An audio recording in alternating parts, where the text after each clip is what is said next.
Friends, நான் உங்கள் grandma. இன்னைக்கு ஒரு இன்ட்ரெஸ்டிங்கான வீடியோ தான் பார்க்க போகிறோம். அதுக்கு முன்னாடி என்னுடைய சேனல் இப்போ தான் ஃபஸ்ட் டைம் பார்க்குறவங்களா இருந்தால் சப்ஸ்கிரைப் பண்ணிட்டு பாருங்கள் ஃப்ரெண்ட்ஸ். பக்கத்துலேயே ஒரு பெல் ஐக்கான் வரும், அதையும் டச் பண்ணால் ஆளுன்னு ஆப்ஷனோட ஒரு பெல் ஐக்கான் வரும், அதையும் டச் பண்ணிவிடுங்க. அப்போ தான் நான் போடுற வீடியோ எல்லாமே உங்களுக்கு உடனே நோட்டிஃபிகேஷன் கிடைச்சிடும். வீடியோவை ஃபுல்லாக ஸ்கிப் பண்ணாமல் பாருங்கள் ஃப்ரெண்ட்ஸ். நிறையா ஹெல்த் டிப்ஸ் அண்ட் ட்ரிக்ஸ் எல்லாமே சொல்லியிருப்பேன்.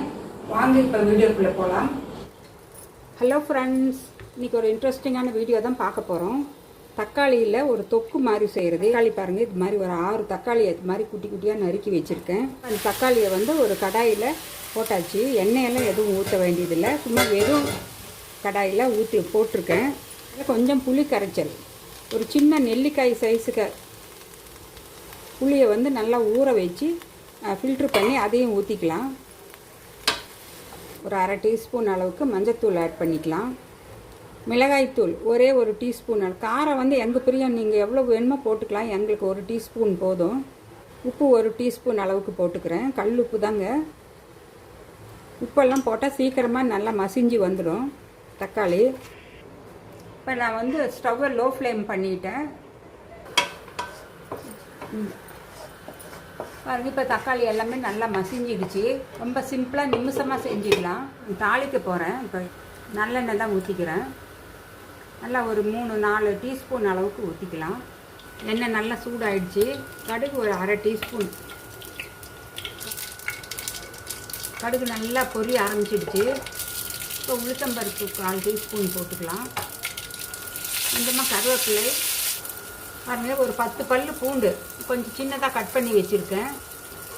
அதை அந்த ஆயிலில் போட்டு நல்லா வதக்கிக்கலாம். இப்போ எடுத்து இந்த தக்காளியில் நம்ம அதை அப்படியே ட்ரான்ஸ்ஃபர் பண்ணிக்கலாம்.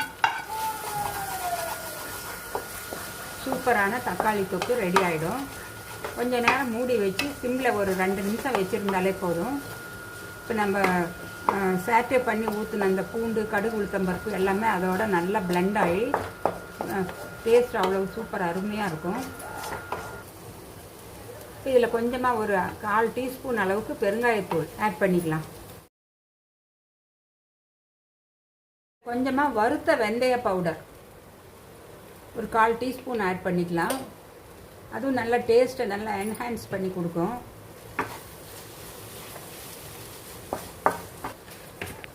இப்போ இதில் கொஞ்சமாக வெல்லம் ஒரு 1/2 டீஸ்பூன் அளவுக்கு போட்டுக்கலாம். அந்த டேஸ்ட்டு நல்லா சூப்பராக இருக்கும்.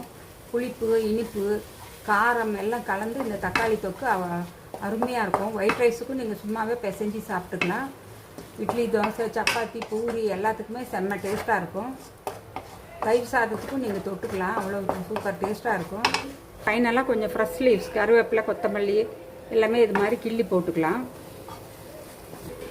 தக்காளி தொக்கு ரெடி ஆகிடுச்சு. நீங்களும் ஒரு தடவை இது மாதிரி செஞ்சு பாருங்கள். ரொம்ப அதிகமான இன்க்ரீடியன்ட்ஸ் எதுவும் இல்லை, சிம்பிளாக செய்கிறது தான்.